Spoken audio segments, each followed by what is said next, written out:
Ray, have I hit you with the idea for my new Cockney rhyming slang? No, not lately.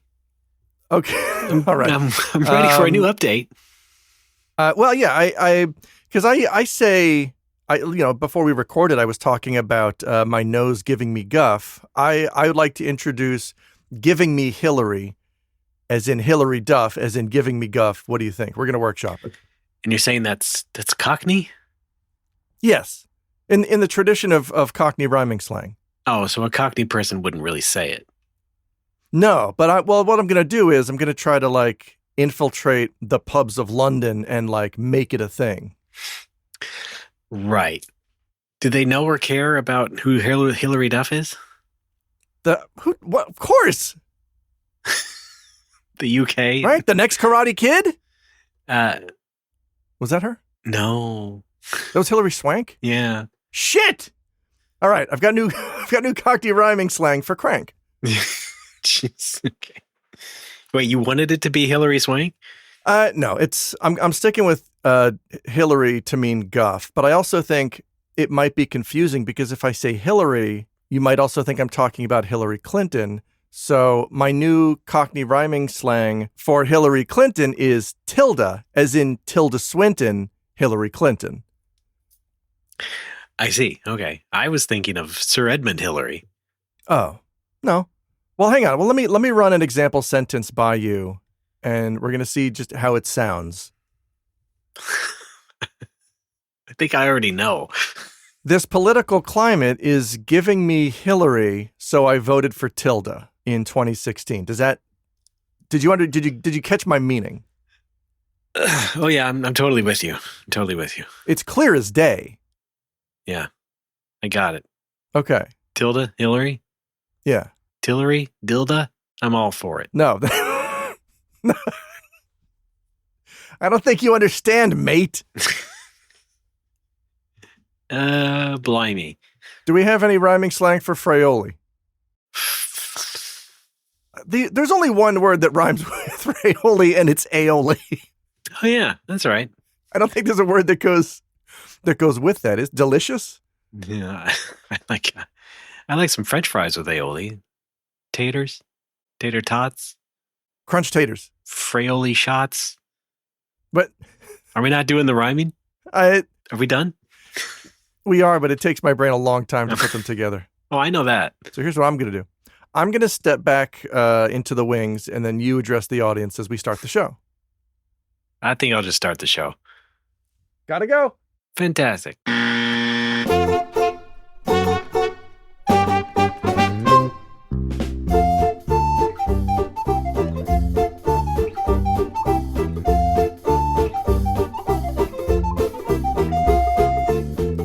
It's No More Whoppers. Welcome to the show, everybody. Thanks very much for listening. My name is Ray Barnholt, owner of a Tim Hortons Black Card. And joining me as always is my typical co-host, Alex Fraioli. Alex gave me a prepared statement he wants me to read here on the air. Okay, it says, R.I.P. Scott Adams, we miss you, King. All right. What? No! Well, thank you, Alex. Alex Fraioli, co-host of No More Whoppers. How you doing? I didn't write that at all. I'm doing great, except for losing Scott. But otherwise, I'm doing great. Wait. No. No. Still in mourning. No, not really. I mean, yeah, we've talked about this on the show in the past, right? I was, like all children, I was the Crunk Game Show, yeah. Very into Dilbert, and also kind of into his books as a teenager before I, when you're trying to piece together an ideology from other people's as a teenager, you read books like that, and then you run the risk of internalizing them. And now we know better. Right, sure. My wife, who, is sort of in around the tech space, had Peter Thiel's book. And let's just say she doesn't anymore. Thanks to me. Wait, who's Peter Thiel? Oh, the evil CEO guy behind Palantir. Isn't that original founder of PayPal? Is that not a character in Clue? Nope. Excuse me, Cluedo? Do they call it Cluedo in Japan? Are you authorized to call it Cluedo? No, just I believe in the UK. Okay, yeah. So shut up. Which is confusing because it rhymes with judo.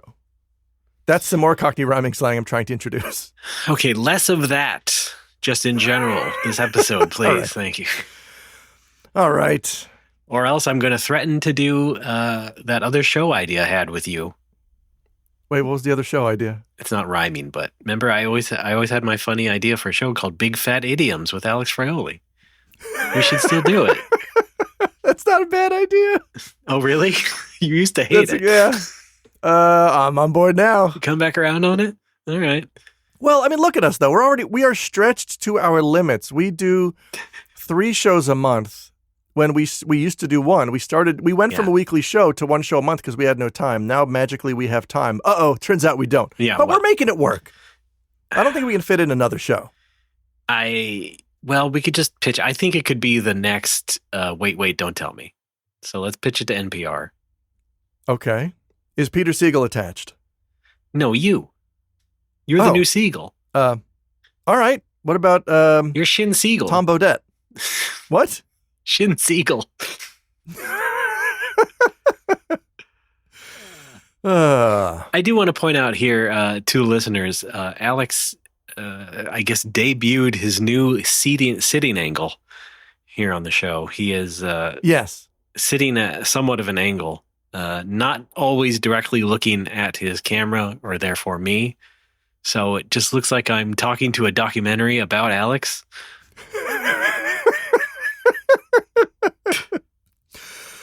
Oh yeah, Ray used to come over all the time back in the old days. He would just help himself in through the back door, and if I had a plate of hot dogs on the kitchen table, Lord knows he would take 3 or 4, and then we would sit down to record the podcast. I love a good dog, I'll tell you that much.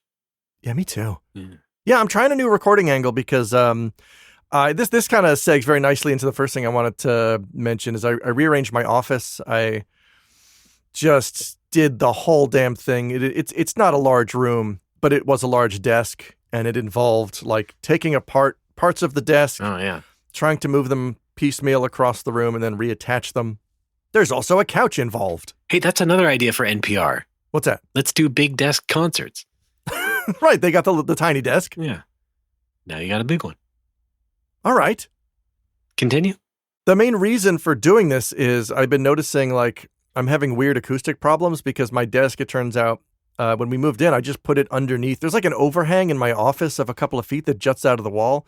Mm-hmm. And my sound was bouncing off of it and back into my microphone and creating a weird kind of echo that like you can't really fix unless you install panels on your ceiling. And I'm not doing that shit. It's always panels. It's always panels. Yeah. Yeah, speaking of wait, don't tell me. Yeah. I don't know. Have you considered just recording yourself under a weighted blanket? PJ O'Rourke. That's not a bad idea. Yeah. I could do that. I have 2 moving blankets. Maybe if I use them at the same time. I'm sorry. I need to interject. Why did you just exclaim PJ O'Rourke? Because he's one of the panelists on Wait, Don't Tell Me. Why did you think I erupted with that? Honestly, I thought because I said blanket, you thought pajamas and then PJ O'Rourke. Wow, that's not bad either. Yeah, well, hey, I'm also crazy. Good. All right, yeah, that's how we make it work. Farm to table podcasting. I moved my desk to fix my recording, and it helped it a little bit, but it also turns out I'm still getting a lot of weird, like, redundancies in my voice track when I record stuff. And it turns out it's just my voice bouncing off of my stupidly huge desk and monitor and into the microphone. And what I've done, as you can see, is I've moved myself away from the desk by about an extra 1.5 feet. And now I record. Yeah. Listen to this. It's pristine. It sounds lovely. Give me a word. I'll say any word that you have right now. Okay. Well, what are some of your favorite words? Diplodocus. All right. That's pretty good. Yeah. All right. Didn't hear any reflecting off that. What do you want to hear? Mahogany.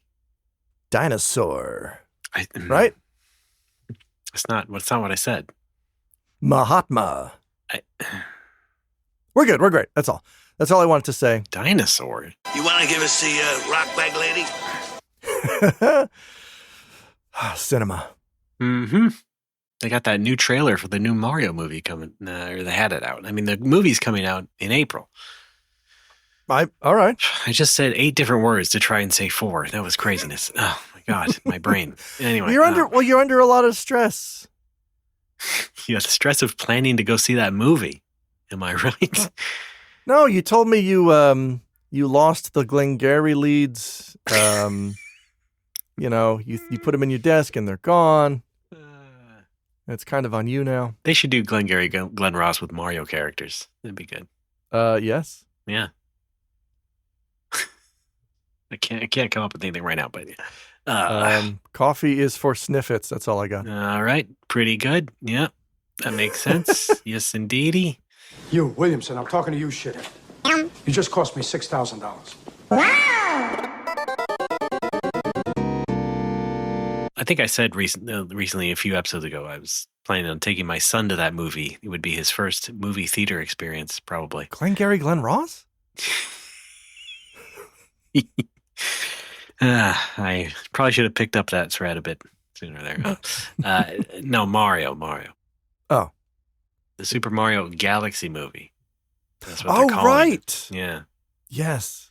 Has Yoshi in it. Yoshi, I guess, features prominently. I did just direct my son to start playing Yoshi's Crafted World on the Switch there. So he liked that for a little bit. Yeah.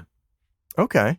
So now he's a Yoshi fan. Hey, that DQ7 remake, is that just on Switch 2 and Steam and whatnot, or is it also on Switch 1? I don't remember offhand. Shit. Because I was not interested in it, and then all the people who played the demo said it's incredible, so now I'm like, oh, maybe I will. Maybe I'll pick it up on Switch 1. Ugh, yeah. If it runs on that. No, it's Switch 1. Yeah, all right, maybe I'll do it. Yep, it's for everything. I mean, it might be a while because I've already pre-ordered RE9. That's got my March. That's my February and March is RE9. Yeah, I suppose so. Yeah, that's my big. I can afford. I should not buy a game a month. I cannot afford one new game a month. That's a bit much. I could maybe afford a new game every other month. Maybe we'll swing back around in April. All right, sure. I still don't think I'm going to pick up DQ7 too soon because I got also Resident Evil. We'll both be playing that. Yay. And Yakuza Kiwami 3. Yeah. Sure. Which apparently already sucks. People have already decided it sucks. So that should be fun. What? Why? Lots of changes, retcons and whatnot. People are idiots. To the original story. Yeah, who cares? It's not like Yakuza 3 was the best one to begin with. It was quite weak, I'd have to say. So anything they can do to possibly polish that a bit would be great. I wasn't going to say polish a turd. It's not a turd game. It's still a fun Yakuza game. But no, but you did say doo-doo. I did say badoo. Yeah. Yes, I did.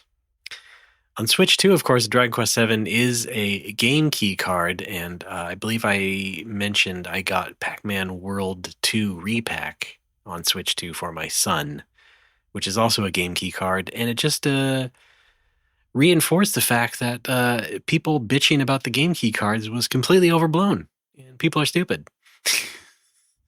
That's a recurring thing. Yeah.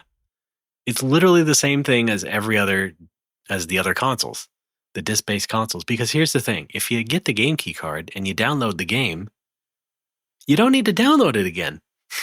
You just stick the cartridge in there, and then functionally, it's the same as any other cartridge. Cool.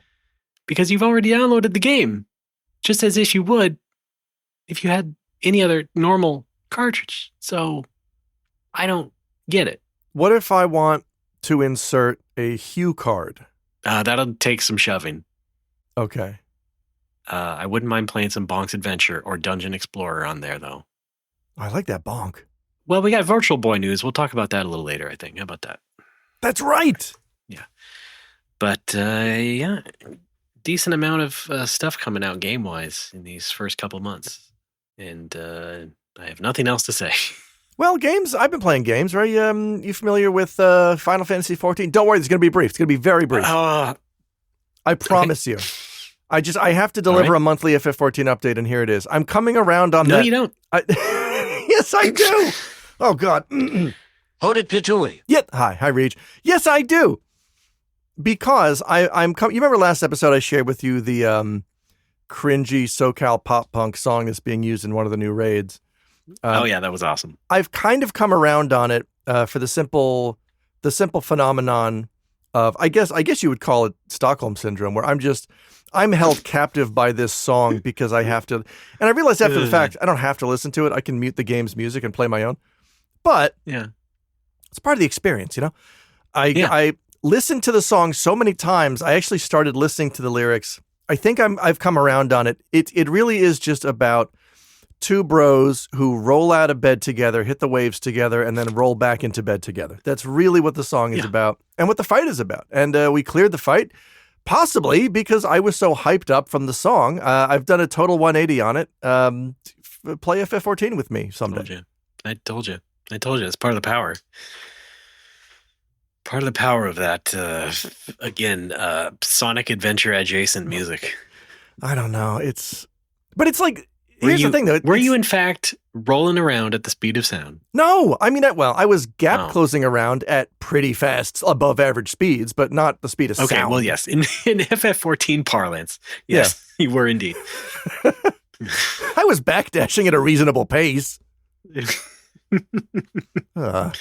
But that's not Gotta go somewhat faster than normal. That's not the real game news this week. The real news is I'm still putting together this Chrono Trigger YouTube video. And in doing so, I'm like, I feel like it sounds like I'm down on all indie RPGs when I'm really not. I really wish I could find some more that I like because I know they exist. And as I'm thinking this, I see a Blue Sky post from Chris Kohler that says, hey, I just wrapped up Quartet, a really nice throwback indie RPG from last year. And I'm like, I've never heard of this. Let's try the demo. And I tried the demo and it was great. And I bought the game on the spot and I'm almost all the way through it. And it may be the first of these throwback RPGs that I've just really enjoyed all the way through. Wow. Okay. Yeah. That includes the story? Yeah, I mean, especially the story, because that's my whole deal. Stories, is it inoffensive? Yeah, like are the story and characters interesting? Are they doing anything that's that makes me want to see the next scene? The answer is 100%. All right. It's not. I mean, I had a run in with Zaboid Games when I streamed. What was it called? Shakespeare Girls. Because that is. Like, I don't hate that concept, but it's like Cosmic Star Heroine, where all of the dialogue is very quippy and sassy and precious. And that's like, again, I said this in my AUDen video, like, I don't mind when a character talks like that, but when the entire cast talks like that, I cannot play your game. That was the entire point of the game, though. Was it? It was like, oh, everyone speaks in this faux Shakespearean. No, not that. I'm talking about the regular dialogue, not the Shakespeare dialogue. The Shakespeare stuff was also kind of insufferable, but also just I thought the it was regular. all like that. No, it's not. I thought that was. It's only like when they go into Shakespeare world or whatever, and then you get to press a button. I don't know and get anything about the subtitles. details. Yeah, it's because I heard what that was about. And it's like, no, thanks. It enticed me because the battle system. I mean, obviously the sprite art's good, but the battle system looks like Shining Force, and I'm like, all right, let's see if you've attached anything of substance to this because it looks very slick, and then it turns out, again, no. Okay, but Quartet, much better. Quartet is the real deal. I'm looking at it now. The characters are very squat. Yeah, I like squat. The sprites. Yeah. I like a squat sprite. It's sort of like, it's 16-bit style, I suppose, or inspired style, yes. But the character sprites themselves are all very round, more like Pokemon sprites. Yeah, there's a lot of that. Yeah. But I like the way the battle system works and looks, and characters' backstories are interesting. Characters are unique. It doesn't just sound like 8 people written in the same voice. Everyone sounds like they are a unique character. All right. So then the story goes places. Good, yeah. And so what are you thinking? You're thinking of adding this to your video? I'm just adding a mention because the middle part of the video is readdressing the whole love letter thing. And this is an example of a game that does not do that. You do not have to do that. You can make a sprite-based, like, quote-unquote retro-inspired throwback game that doesn't just crib from all of your favorite games. You can actually do something original with that, and Quartet is an example of that. Yeah, okay. Good. Oh, they made a game like almost a decade ago, too, about the same style. Yeah, I might want to check that one out with, but, obviously played in the mindset, in the knowledge that, okay, this is 10 years older. It's probably not going to be as polished, or maybe it is more, nostalgia circle jerky. We'll find out. Looks a lot more like a Mystic Quest. I do like that battle view. Shadows of Adam. How about Shadows of Addo? How about that? Anybody? Yeah, how about that? I forgot. Did you talk much on the show about Expedition 33? I think I did. Yeah. I got a little ways into it and then just kind of noped out. It lost me. Yeah, that's right. You were a little ways into it. Yeah.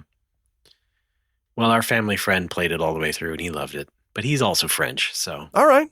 Maybe that See, a contributing factor. Yeah. Thanks. That's offensive. But yeah, I still have not touched it, unfortunately. But yeah. Hey. I haven't touched many RPGs lately because I have a lot of things to do. Yes. You're a busy dad. And busy podcaster. And a busy podcaster. No thanks to you. I can't record your part. I mean, I could try. No, I mean, if you were just not here, I wouldn't have to record anything. Well, I'll try to cover for you for the rest of the episode. I'll just read I'll read from the script. All right. That's true. Conversely, you could just do everything for me. Yeah. All right. Okay. So I ended up really enjoying Quartet, not so much Expedition 33. Is it because you're a dumb idiot? No, Ray, that's really mean of you, and I kind of wish you wouldn't say that. Hey, now. My voice is not that deep. It's deeper than you think. It's called the proximity effect. Not that deep. Oh. How deep is your love? Yeah. Nah. Okay, Quartet. Not related to the Sega game. No, that was the first thing my buddy Jason came back at me with when I said I was playing Quartet. But yeah, it's good. I recommend it. It was, I think, like 2,000 yen, which is 15 USD, I believe, these days. All right, yeah. Maybe less. I don't know.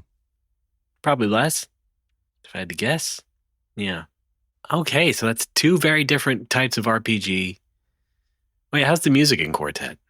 It's great. That's another point in its favor. The music is outstanding. It's very atmospheric. There's a lot of really good chill jazz vibes, which is something like almost like something that feels like a JRPG from like the mid to late 90s. You know what I mean? Like there's a lot of good stuff, a lot of good chill dungeon tunes. All right. Sounds pretty good. Lots of games out there, though. That's just something I'm going to repeat. Lots of games. And I'm part of the problem. So whatever. What? Just saying. Did you play a game? No, I made a game a few months ago. Another one? Remember? No, the last one. Oh. But yes, to go back to the point about being busy, yes, I'm very busy being a dad and podcaster. More the dad part, though. We are pretty much just started and got done sleep training the new baby. He only took a couple days to like fall asleep within 30 minutes and then be pretty good the rest of the night.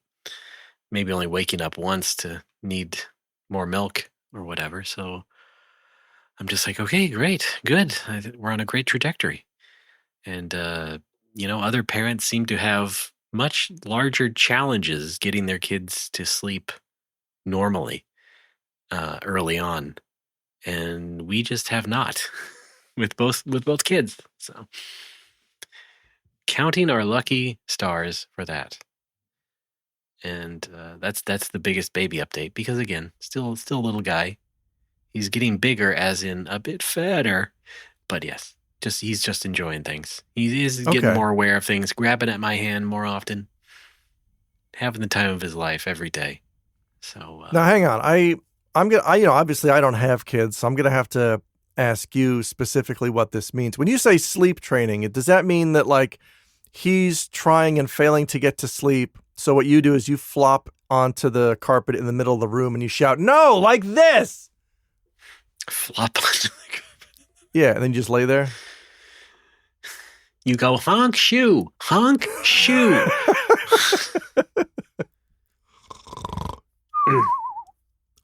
My voice almost reached David Lynch cadence there for a second. My baby is asleep. Wow. Don't want a David Lynch baby. I'll tell you that much. You're right No, now. oh boy, oh God, no. Boy, Yeah, you don't. Yeah, little Eraserhead. doesn't end well. You remember that one time I took a picture of a piece of yakiniku that looked like the baby from Eraserhead? I don't remember, but it seems like a thing you would do. Yes, I did, and I think you admonished me because I don't. Maybe somebody mentioned it just looks like what you would call an uncircumcised Johnson. Okay. And in my head, it was like a 1-for-1 recreation of the Eraserhead baby. But I guess I don't know. How long ago was this? Oh, this was years. This was probably 5-6 years ago. Okay, it's entirely possible. I did not get the reference yet. All right. I wasn't fully up on my Eraserhead at that time. All right. Up to a decade ago, yeah, let's say. Well, you certainly had some words about my David Lunch. Sleep training is supposed to be a fairly simple process. There is a doctor named Ferber, and he invented this Ferber method to just like put the baby down. Whether or not they start crying, you just wait a prescribed number of minutes. You come back and maybe soothe them. And just keep doing that at intervals until they finally lull themselves to sleep. Wow, Ferber. And it sounds bad because you're just letting them cry the whole time. And of course, your parental instinct is to not let them cry all the time and stress them out or whatever. Yeah. But you can't argue with results. And hey. Once they lock into just sleeping by themselves, they are pretty good. Like, cool. For the rest of their life, you would say. Wow. And so they will sleep, up to 8 hours per night, as they should. I believe that's the ideal. Yeah. And I talked about this last time, I know, with the last boy, and we did it with this one. And he, I think, maybe even had better results, quicker, faster, better results. Oh, the Daft Punk, yeah. Than the first boy did. So, yeah, maybe it's an indicator of their personalities as well. One of them just likes sleeping more. And you named them Edgar and Sabin, is that correct? No. No, let's go with Men in Black nomenclature. Let's just call them Agent K and Agent D. All right. I like that. Yeah. Agent K and Agent D. Yeah. And one of your children is played by Will Smith. And the other is played by Tommy Lee Jones. Right, of course. All right. All right. Well, I'm sure as they age, they'll probably look closer to Tommy Lee Jones than Will Smith. Well, we all do.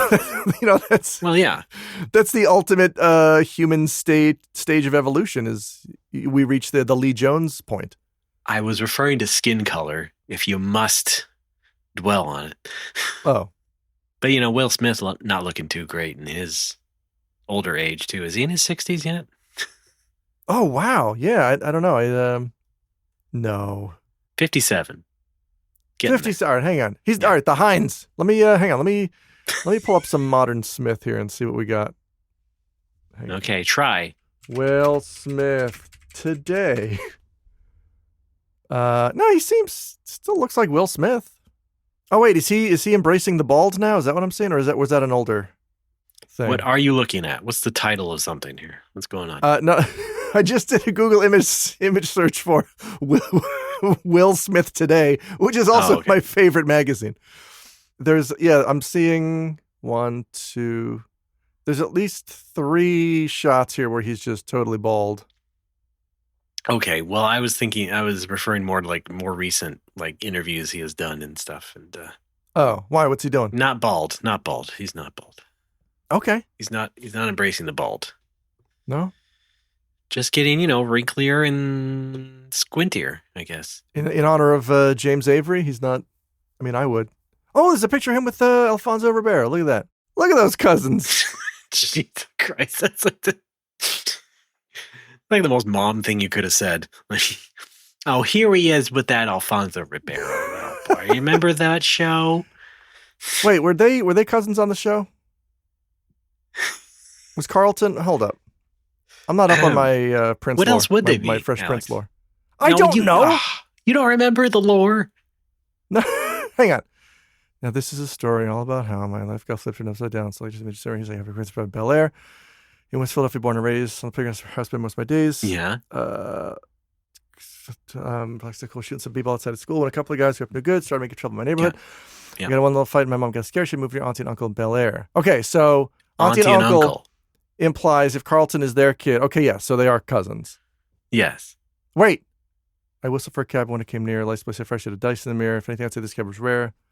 But I thought not forgetting to go home to Bel Air. Rolled up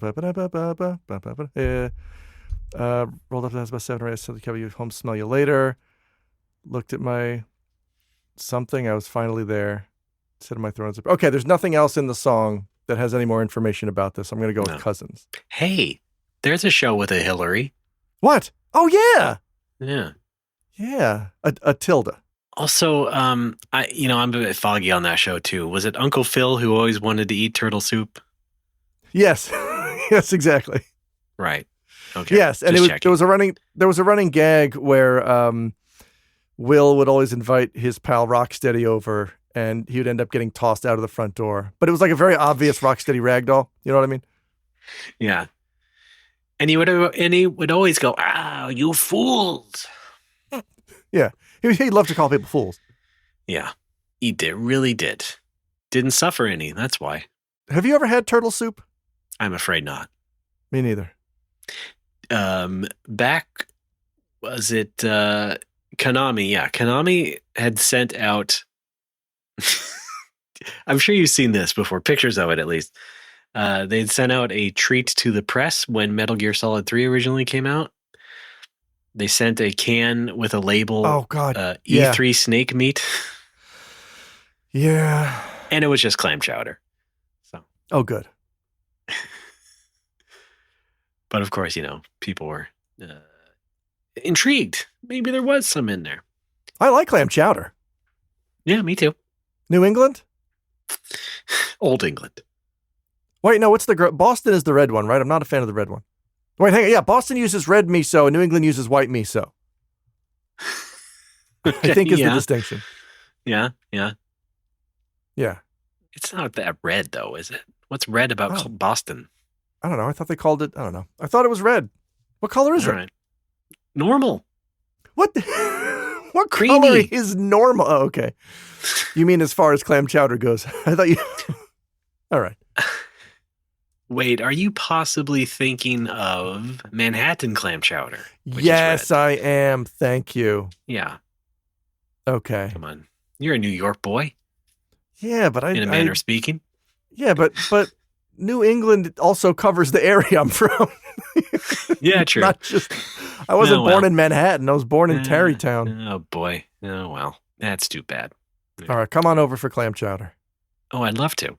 Should I talk about the Japanese Italian restaurant I went to? Yes. Oh God, yeah. Or should I save that for segment 2? Do it now. Okay. It was my wife's birthday the other day.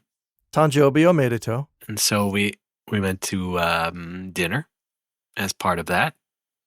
Took the kids and everything to a small little restaurant in Santa Clara called La Casa Mia. It is a Japanese-Italian fusion. Cool. And what that basically means is a lot of mentaiko. All right. I'm not a fan of mentaiko. And then I had meat sauce spaghetti with katsu cutlets. Katsu. I am a fan of that. Pork katsu is what I meant. Oh, boy. Yeah.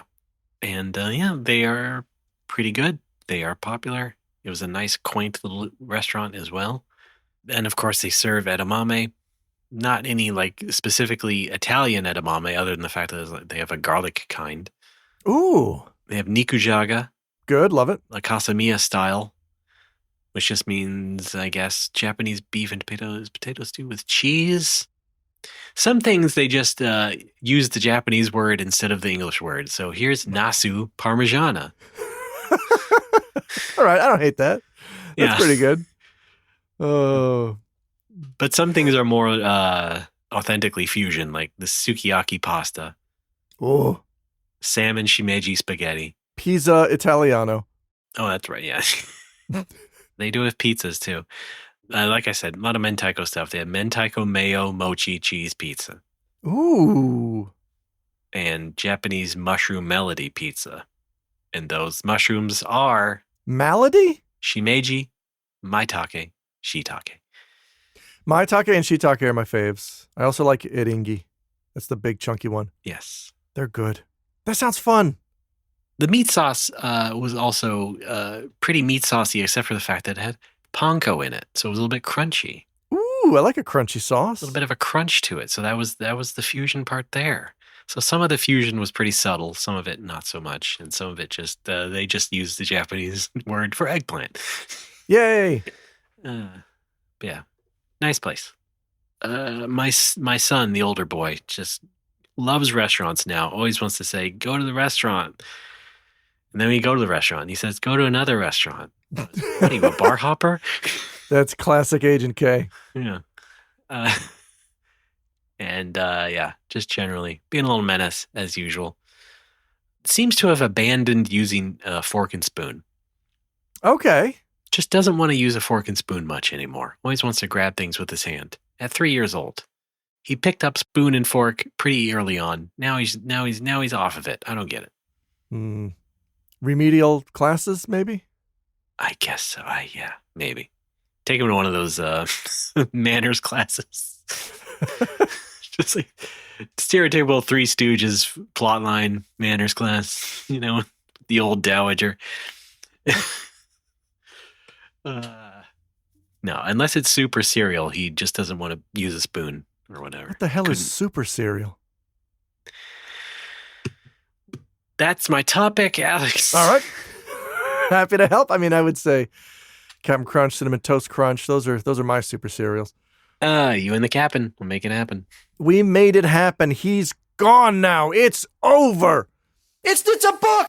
It is a book. I don't eat a lot of cereal in Japan simply because it's just not here, but that is for the better because it's, I would be more rotund if I had access to American cereal. Yeah, and more of a prankster. Original prankster. Watch me trick Fred. Yeah. Chocolatey cocoa, fuck.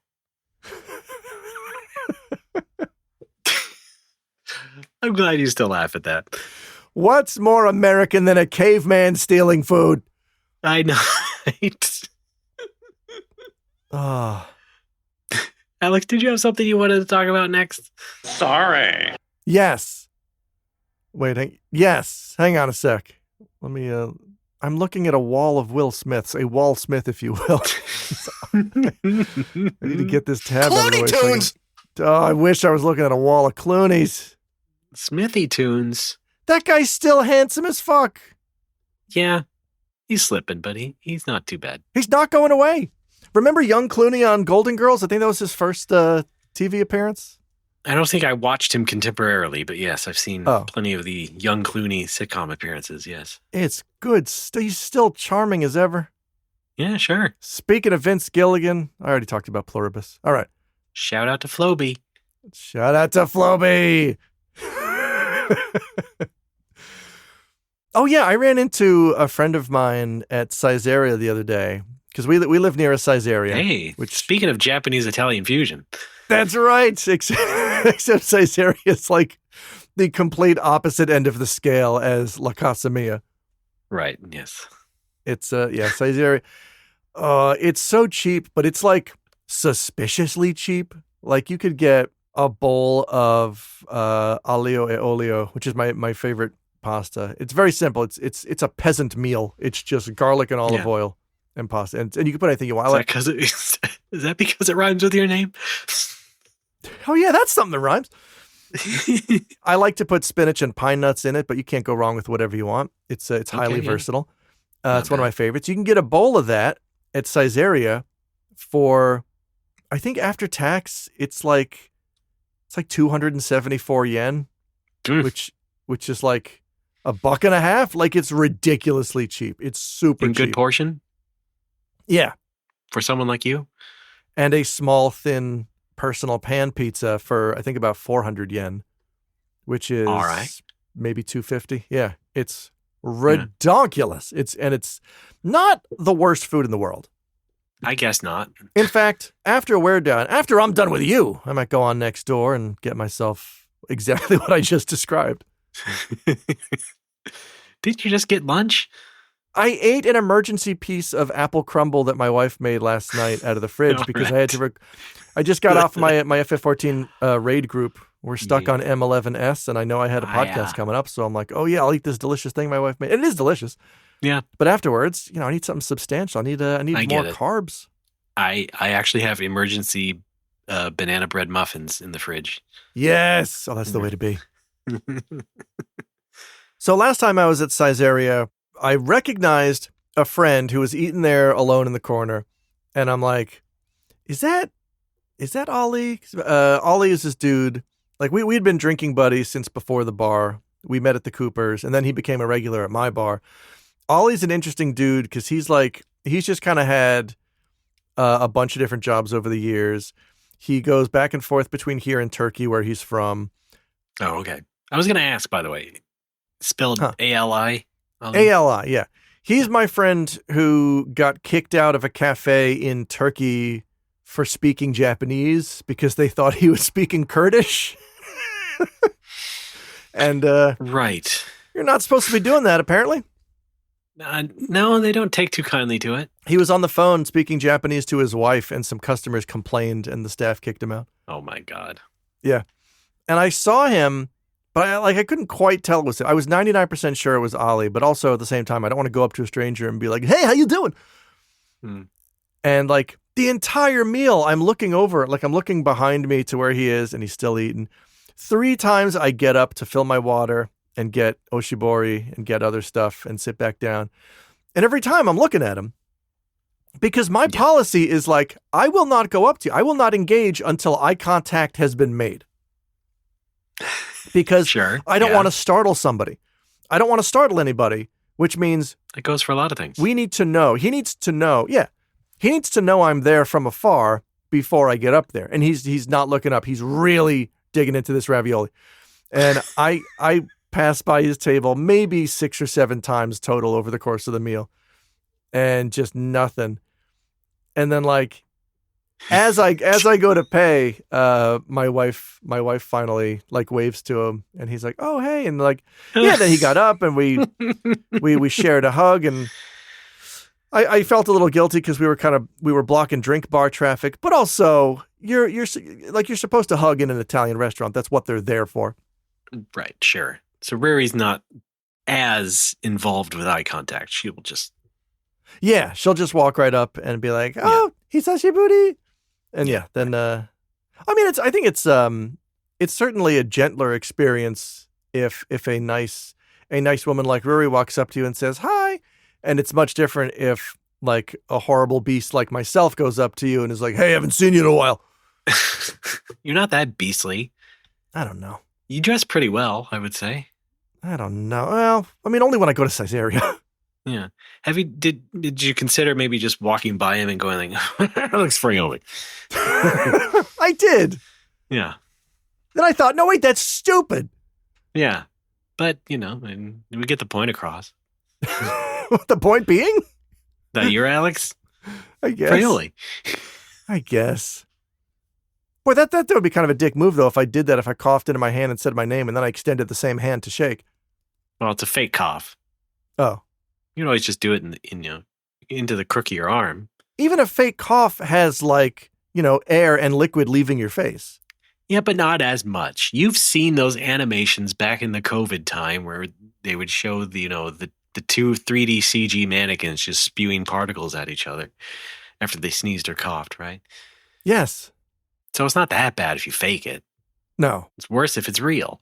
We're going to have a merch meeting soon. I wanted to run by you the idea of No More Whoppers branded N95 masks. Okay, yes. All right, good. As relevant as ever. Good. Yes. Oh, fun. So that's it. It was nice to bump into a friend because I've been feeling more and more like a hermit lately. It's been over a year now without the bar. Okay, yeah. I'm not seeing folks anymore. No, I see. I went to that Christmas party in December. That was great. Oh, yeah. Also, there was another friend who was supposed to be there, but unfortunately he got sick, and now I haven't seen him in like 4 months. And I miss folks. It's also a pain in the ass trying to organize things because everyone's schedule is wacky. Is that the word? Mm-hmm. Yeah. All right. Wackadoo. Thank you. I like that one. Yeah. Wackadon't. That's all I got. Wackamatey. Wait, you called it Yakuza earlier. Is it not still called Like a Dragon? Are they calling the Kiwamis? Are they still calling the Kiwamis Yakuza? Is my question. Yeah, that's basically it. Okay. Because it's an older game that was called Yakuza. Yeah, they're not they're not doing any favors to themselves. No. After that and Like a Dragon : Pirate Yakuza in Hawaii. Because it's okay. I get it. I get the title. I mean, the title is not Pirate Yakuza the video game. It's Pirate Yakuza the guys. Yakuza guys. They still exist, right? But I get it. There were some cynical jerks online who were like, what, are they going back to calling it Yakuza? They can't decide. And it's like, no, it's like, it's describing the game. Not using the brand name of the thing. Anyway, yeah. But yeah, that's still getting pretty tricky with Yakuza Kiwami 3. And then what are they going to do? What's next? I don't know. Maybe something with Like a Dragon in the title, I suppose. Nintendogs Kiwami. Yeah, where's that been? Right? Where have all the Nintendogs gone? There we go. Who was that? I don't remember. I want to say Shania Twain, but that was Man, I Feel Like a Woman.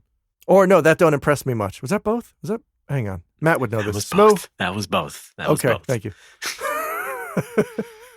Smoo would know this because we heard those on the car ride to school almost every morning when he drove. Oh, really? Wow. Yeah. All right. Let's look up her age. Huh? 60. Okay.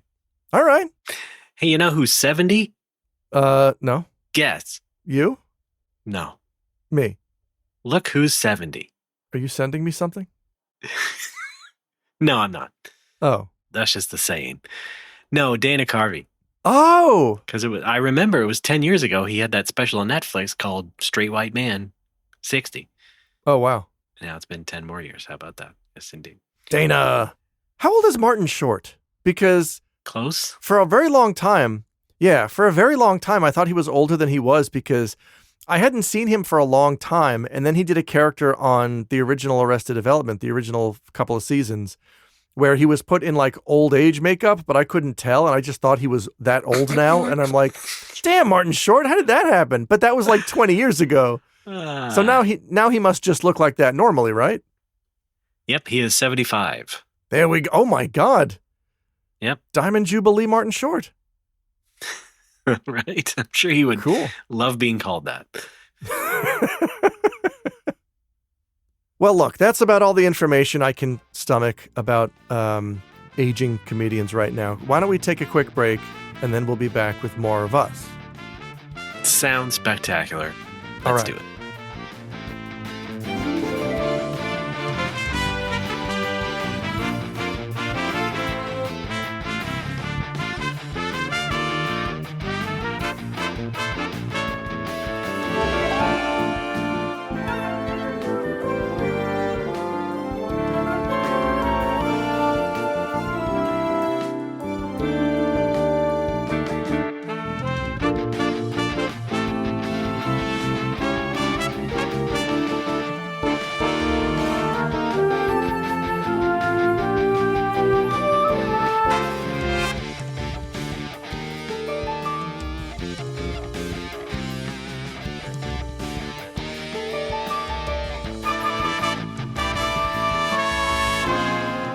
Folks, we're back. There's no more Whoppers. I'm Ray. That's Alex.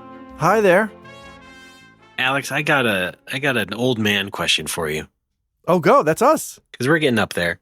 We are. Around your earlobes, or not the earlobe, but the little flap in front of the ear, Yeah. the one that you can push in and plug your ear really successfully. Do you also get like one single hair protruding from it? No, I get a bunch, and I have to shave them. Because I'm not getting the big tuft of ear hair or anything. I'm not turning into like, some old classical composer or something. Sure. But all my ear hair is just this single strand that keeps growing out of my both sides, by the way. This little the little flap in the front of my ear. And it's really weird and kind of annoying. And it's white, so that's another old man thing. That's not great. But no, you haven't noticed it? You haven't like tugged up here and noticed? No. I mean, if you have anything up there? No. I get ear hair, and I have hair growing on the little fold part.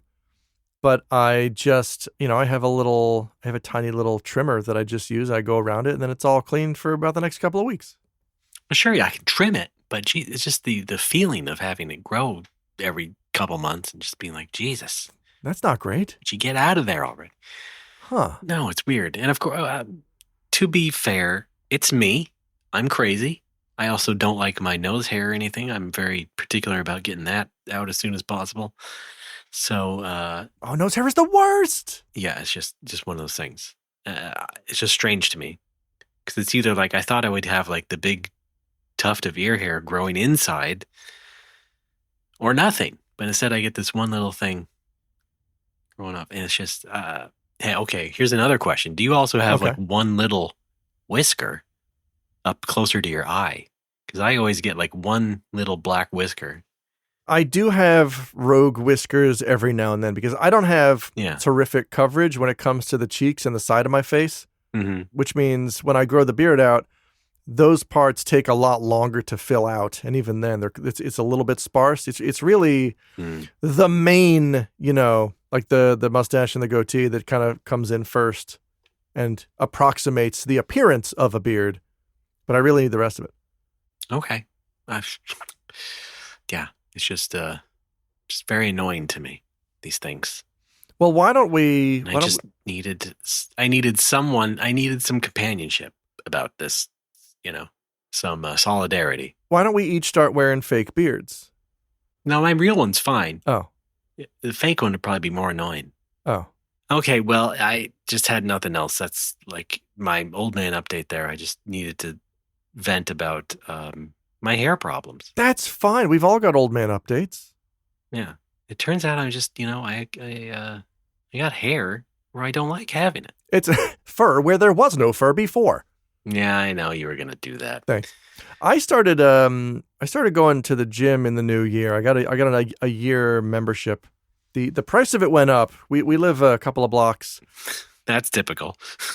Yeah, but it's still very affordable. We live a couple of blocks from the sports center in our part of the city, and it used to be like it was, I think, 10,000 yen for a year, which is like less than $70. That's 60 something bucks for an entire year. Mm-hmm.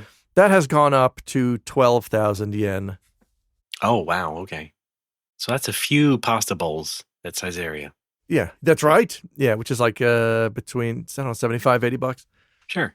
But it's fine. It's a big facility. It's there's lots of machines. There's tons of people that go there. I'm a little confused about the shoe etiquette. I really? Yes. Well, the very first time I went, I didn't realize that you need indoor sneakers. Okay. Yeah. And I just walked in my street clothes with a bag, like with my workout gear in my bag, planning to go to the locker room and then change out of my jeans and button down into my shorts and t-shirt, but all with the same sneakers. No, you need indoor sneakers just for the gym. That's crazy.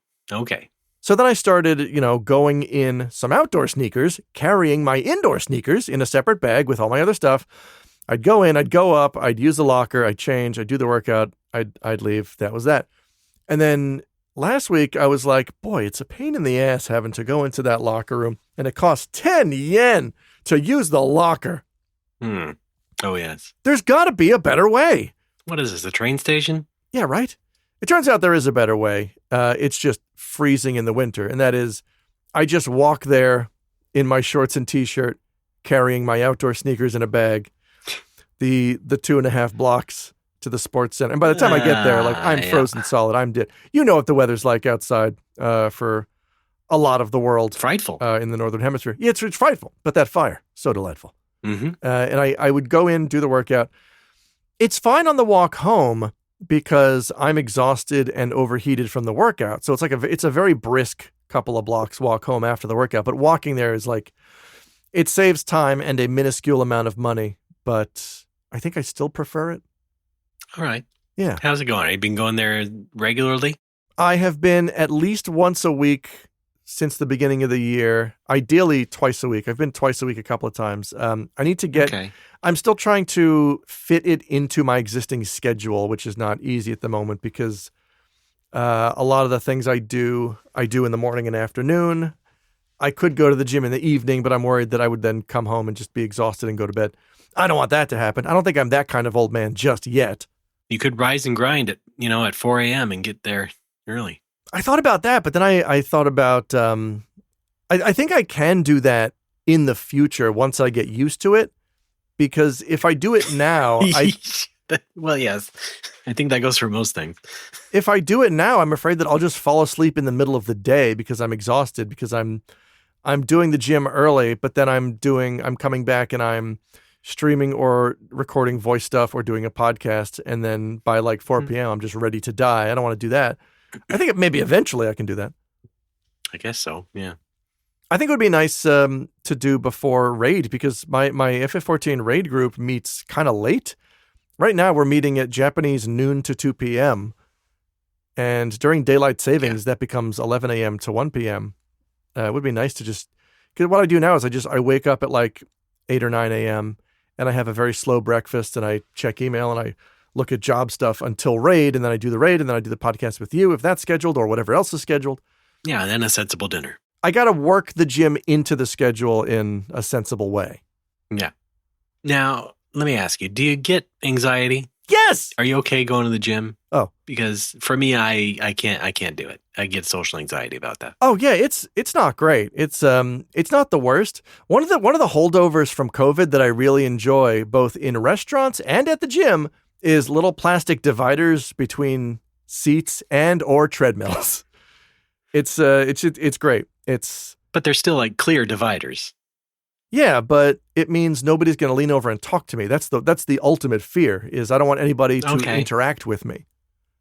Really? At the gym even? Yes. Not just the general sort of people possibly looking at you. I mean, it's the gym though. Like everybody's so absorbed doing their own workouts that I don't feel like gaijin on display the way that I do if I'm out on the street or at the mall. All right. I feel like the gym is different because everybody is exhausted and absorbed in what they're doing. Huh. Okay. Yeah. I can't comprehend that yet. I'm not there yet.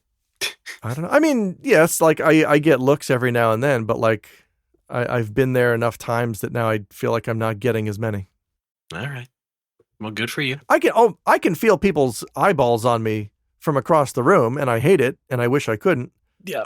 Even my wife, like if I'm washing the dishes, I sometimes watch the dishes. Ditches? Fuck! What the fuck is happening? If chocolatey cocoa, fuck. if I'm watching the dishes, Ray, I'm literally rattled and panicked. I really am. If I'm washing the dishes and my wife is watching TV across the room, and then she like moves her eyes so that she's looking at me, I feel it, and I instantly like I will put down the dish I'm washing and I will turn to her and I'll be like, "What? Why are you looking at me? What is going on?" But that's your wife. It is. That's why I can turn to her and I can ask that question. I can't do that in public, or I look like a weirdo. Yeah. Okay. You know what I mean? Yeah. No, that's great. That's fine. I'm not. Again, just a little envious, of course. That's the key difference between you and me sometimes. I've got it worse than you. Because of my bicycle? Oh, yeah. I think I also have some bicycle social anxiety. What? Partly due to the fact that 10 years ago, I bought the wrong kind of bike. I bought a woman's bike. Oh, who cares? Well, I didn't care when I first got it because it looked nice. Yeah. And then I slowly realized It's okay. We had to move, and we couldn't fit the bike anyway, so I literally just left it on a curb, and that took care of itself. You left a sign on it that says "Free to a woman." No, I left it in a place where there is a considerable concentration of homeless people. Okay, there you go. So it took care of itself. There you go. Yeah. What the fuck is a women's bicycle? Just one with a particularly curvy design in the middle of Ass? the bars. Oh. I don't know how to. Yes, a bike with a great ass. No, it's just like the bars in the middle are just like curvier. All right, Like they literally have a curve to them instead of just like straight mountain bike style. sure. My bike has that. Well, all bikes have the frame bars in the middle, but you're saying you have a woman's bike too? I don't think so. I don't know. It's blue, and I named it Blick. I can't talk today. It's really not my. I'm glad that I fixed my acoustic problem by moving the mic and repositioning to avoid sound reflections. It doesn't cover for the fact that I can't use my fucking mouth to make a sentence. Can't fix your brain. It is a blue bike that I named Flick the Blue Lightning after the Suikoden character. Wow. Yeah. Okay. But it looks like I think Japan just has the standard bicycle. I think it's under the category mamachari, which I guess does have mama in the name. But yeah, it's just it's a bicycle for getting around that anybody can use. Yeah. It's probably more common in Japan, I suppose. Yeah. Do children have more gendered bicycles? Almost certainly. Almost certainly. You got your Barbie bicycle or your Swamp Thing bicycle. Right? Is that the boy equivalent of Barbie? Swamp Thing? Yeah. Oh, I remember as a kid. Yeah, my sister used to have the wedding between Barbie and Swamp Thing. It was adorable. You know what happened in some households in America. I mean, why not, right? I guess. Yeah. I would have said G.I. Joe, but Swamp Thing. Okay. I was going for the comedy option. Well, it worked. Well, I'll tell you what I've had less social anxiety about is going to the McDonald's drive-thru. Okay, why? No, because I brought that up a few episodes ago now, almost a year ago probably, that I had social anxiety going to the fast food drive-thrus as the driver. And I just... Oh, yeah. And it was just one of those simmering things. It wasn't like debilitating, but I just never did it until like a year ago. Wow. Do you remember me telling this on the show? I was talking about how I was this does sound familiar. Empowered by the app because the app made things easier to order things and just say, I got this code. So I've done it up to 3 more times since then. Yeah. Anyway, yeah, that's good. What'd you get, a McDLT? Yes, Alex, I got a McDLT. Served to me directly by Jason Alexander with more hair. Yes, exactly. Do you think that it could be the best tasting lettuce and tomato hamburger ever? No. It's not what the commercial said.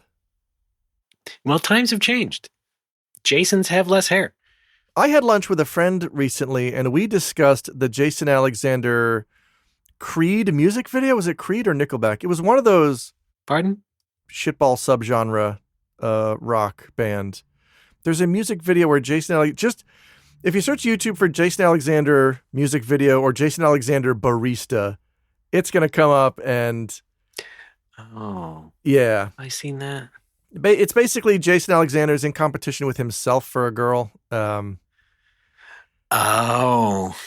Yeah. Yeah, I believe I have seen that. Yeah. All right. Yeah. You got normal Jason and Nega Jason. Yeah. Exact. Yes. So you were discussing this. No, that's it. That's all I had to say. Oh, okay. You were discussing it with a friend, though. You just brought it up and okay. You want us to know about it. Yes. I had lunch with my buddy Matt, who I've not seen, I think since the bar closed. We went out for a nice Indian curry. And we went. How many Matts do you know? A lot. It's a very popular name. You know, like 9 Jasons, 9 Matts. Yes. I think also if your name is Andrew, you were at one point legally obligated to move to Japan for at least a year. I think so. There's a lot of Patricks too, I've noticed. Yeah. There's a lot of Andrews, a lot Andrew of Patricks. and Patrick. A ton of them in Japan. Right. They just ship him out by the barrelful. Yeah. Jason, of course, Atsugiri. By the way, it's a crowded barrel. Yes. Oh, yes, of course. Our good friend Atsugiri Jason. Yeah. I haven't kept up with him too much. How old is he? He's not 60. 75? Wait a minute. He's toured with Martin Short? Why, short no. people? 86. He's younger than us. We remember that, of course. Yeah. Oh, 1986. Okay. Yeah. No, yeah. Hey. Great. Born after the McDLT. Not us, though. We remember. Could be the most confusing pictographic alphabet ever.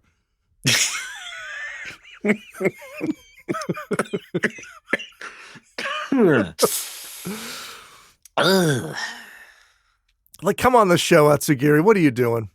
Yeah, what's he been up to? I don't know. Well, he was Is he writing. still selling investment books or whatever? Yeah, that seems to be a pretty popular tack with a lot of Japanese celebrities. As you write a book about investment or something along those lines, because I see it more often than you'd think. I see a lot of books about how to live your best money life or whatever. Well, I guess it's just so easy to say, hey, save your money, dipshit. Yeah, I think that's what all those books are, is just don't spend Yeah. so much money. Stop spending it on your mobile games. You fuckwit. I don't think that's not Atsugiri Jason's catchphrase, right? It could be. No, I don't think so. No. All right. Okay.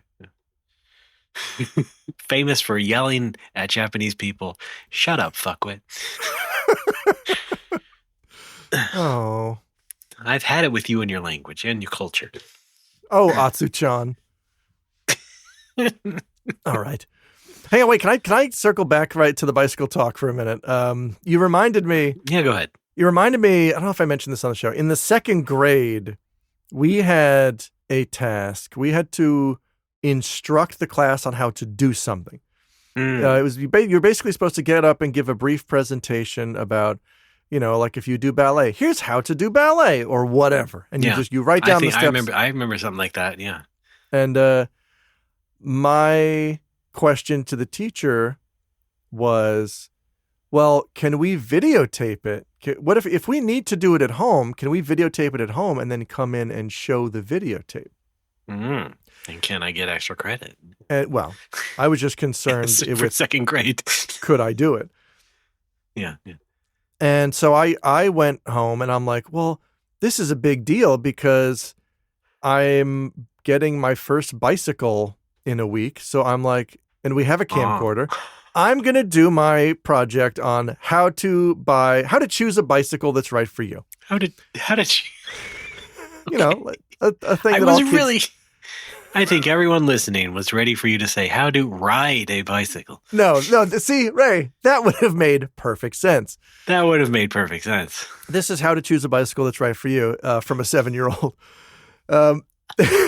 So we took the camcorder to Toys R Us, and we have to ask the staff. Like, it's the Toys R Us where I would work in high school, by the way. Yeah, of course. We asked the staff, "Is it okay to film in here for a school project?" They said, "Sure."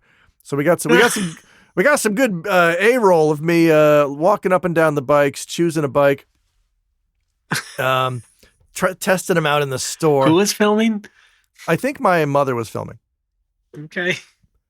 So we pick one out. Right. We love it. It's great. It's just right. We take it home. We get some more footage of me riding it around the driveway, talking about how great it is. And I bring this tape into school, and it's my turn to give my presentation. And I say, "Here's my videotape." And the teacher's like, "What is this?" And I say, I asked if we could videotape it and bring the tape in. And she's like, "You never asked me that." And I'm like, "I guess I forgot to ask if I could do that."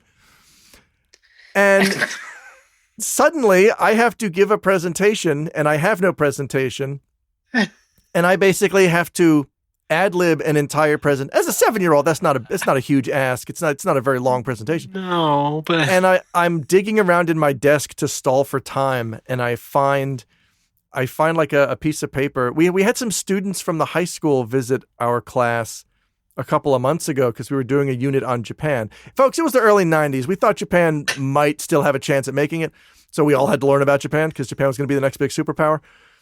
And and I learned about Russia, where Tetris was made.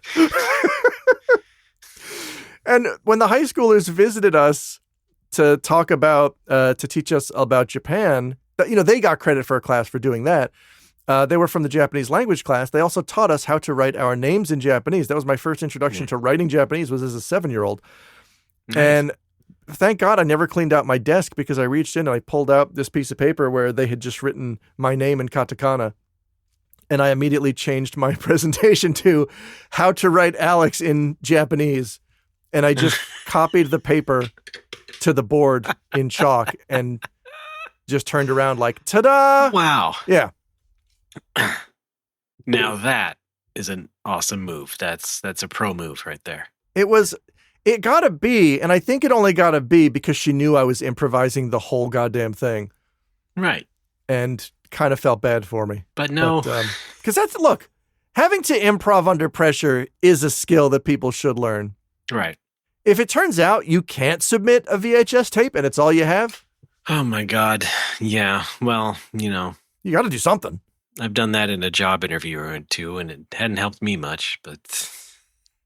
You brought a VHS tape to your job interview? No, I just had to improv on the spot. Oh, no. Well, it's a job interview. That happens to a lot of people. Yeah, it's part of that process, I guess. Yeah.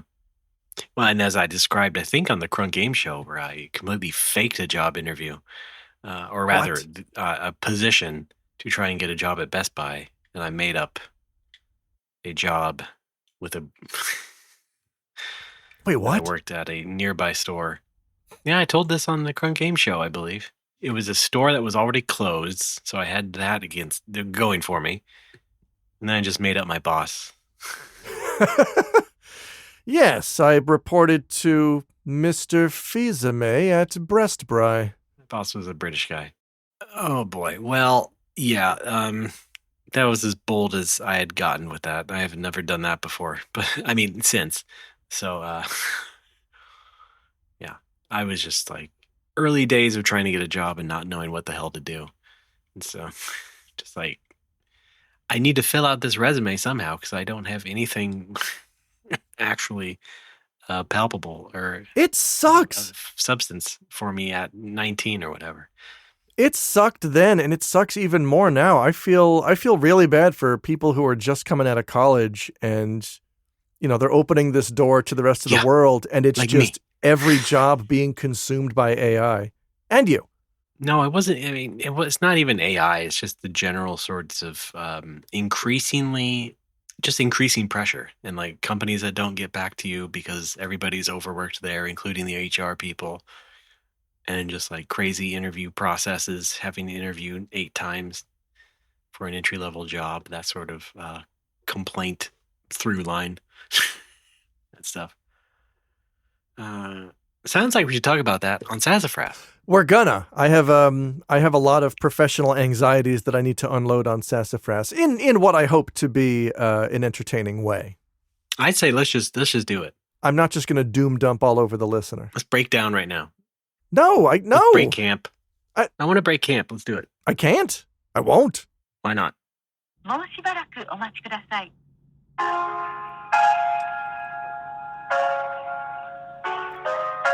Sorry, I was putting you on hold there for a sec.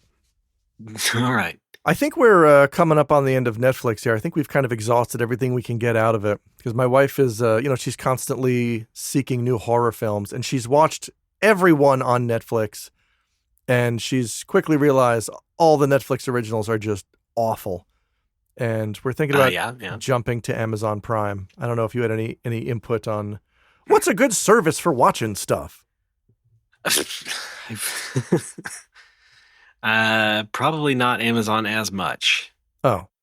I mean, if she just wants an endless stream of horror movies, I mean, there are services, but I think they're probably American based. So, like, you've heard about Shudder and stuff. Have I? I'm sure. No. Have you? No. It's a horror focused streaming service platform. All right. Well, I think she would enjoy that. I just don't know if it's even available in Japan, but it's mostly horror. I guess it would need Japanese subtitles. That's our one prerequisite if we're going to subscribe to anything. Yeah, I don't know about that either. But she was looking up a bunch of horror movies that she wants to see, and they're all showing on Amazon Prime. Like, it seems to have a decent amount. I mean, Amazon is also a rental platform, so you don't even have to, like, stream it necessarily. Oh, I should also make sure she understands that. I should make sure that she understands. Because don't buy we were, movies. Yeah, because we were looking, or she was looking at You Next, which is a horribly named Japanese movie service. Where is that about horror? It sounds like it. You Next.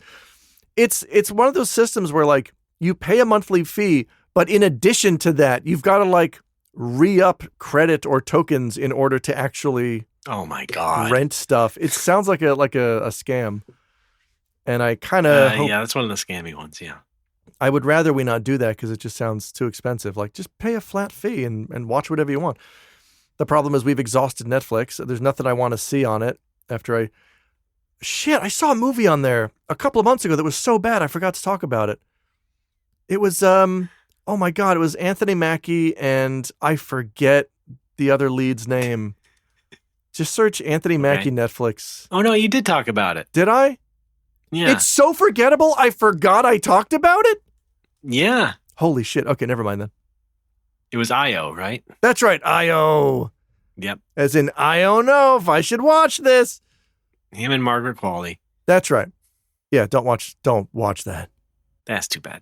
But we're probably gonna probably check out Amazon Prime for at least a month. I don't know. It's sure. I want her to be happy. I want her to be watching whatever she wants to watch because she's she's kind of stressed right now because she's still between jobs. It would be really nice. Although the upside is she starts collecting the unemployment insurance she's been paying into for 20 years. She starts collecting that next month. Okay. Wow. Yeah. Which is great. I'll tell you what, though. If you want to be less stressed, maybe not watch horror movies. No, she loves That's it. just me, though. Yeah. I asked her the other day, like, what kind of horror movies do you like? And she said she prefers Western horror movies because Japanese horror movies are too scary. Okay. Well, I agree. She does like the sort of the zaniness of Western horror and slasher films. Well, I mean, not all of them, not the modern ones. I don't know. There's a lot of like over the top shit that I think she finds more funny than scary. Okay. Look, I don't know. I think that shit's gross. Well, I mean, yeah, modern horror movies from this country are just pretty self-serious, I would say. More than they used to be. She saw Bone Temple a couple days ago. She loved that. All right. Big ups to the temple. All right. That's movie talk. That's TV talk. That's No More Whoppers talk. All right. Great. Let's carry on Sassafras on Patreon. But other than that, let's break this down. Yes. Let's break camp is what I meant to say. And break. But yeah. Thanks everybody for listening. This is No More Whoppers. You can go to our website, nomorewhoppers.com, and find a link to our Patreon, patreon.com/nomorewhoppers, where should we announce the new tiers here? Are they going to be ready? Yes, they will be in effect, right, by the time this is posted? Okay, it's not a huge deal. We just changed our tiers up a little bit. We added some stuff, mostly. We have new separate tiers for both No Woe and Draw Game. So you get the early eps and the bonuses for each, just in case you might want one or the other. Yeah. I think it's good for new people who want to just listen to Draw Game, for instance. It's more like that, to be honest. The other tier is fine. You could still either pay $1 a month just to support us, or pay $5 a month to get everything. The new ones are in the middle. They're $3. Yes. $3 each for each show. We are not adding any tiers above $5. $5 is still the max. No. Look, if you want to give more than $5, you can do that. If yes, you want of course, you always throw can. a couple of zeros on the end of there, I'm not going to complain. Right. Patreon.com/NoMoreWhoppers. And you can also go to NoMoreWhoppers.com to find a link to our Discord server, not Patreon locked. Anybody can come by and say hi. Please do. Yes, I'm seeing some more new names on the Discord lately, and it's very nice. It's nice to see new people hanging out. Yes, that's right. And I'll tell you what, we still have our hotline, our phone number, 805-NMW-TALK. I think we'll just do voicemails on Sassafras. Was that what we were saying? Yes, voicemails are moving to Sassafras. Okay, so, but nonetheless, if you want to talk about something you heard on this show or Sassafras, it doesn't matter. Just call in or make a weird request. Who knows? Who knows what is going to be on the other end of the phone line for us? We shall see. We are on the internet as ourselves, Alex. We are our own people. I am found at pitui.org. That's Pitohui. I tried to revamp the site lately because I need to include it when I audition for jobs. You can go there and find links to all my YouTube stuff, my Twitch stuff, even draw a game. I can also be found streaming at twitch.tv/hoodedpatui every Monday and Friday from 8 to 10 p.m. Eastern Standard Time. Right now, I am still streaming Pocket Monsters Generation 1, The New Batch, the Forbin Project. I'm playing a ROM hack called Polished Blue where I can catch all 151 without trading with anybody because I am compelled to do so. Come on by and help me catch a Psyduck. Wild. Insane. Yeah. My website is rdbaaa.space. RDB, 3 A's, .space. That's also my Blue Sky name. But if you go to my website, you'll find links to all that good stuff, including the game I made, Blast Rush LS, for Steam and Switch. Came out last year. Check it out. It's a shoot 'em up with infinite bombs. Thank you very much. And that's from my company, Bipedal Dog. Bipedal.dog. Okay. Well, Alex, thanks for being a good sport. Anytime. It's been fun watching your documentary. Everybody else, keep your nose clean and we'll see you next time. Gold subscribers, stick around till after the show. Shiny doubloons. Is now the time to invest?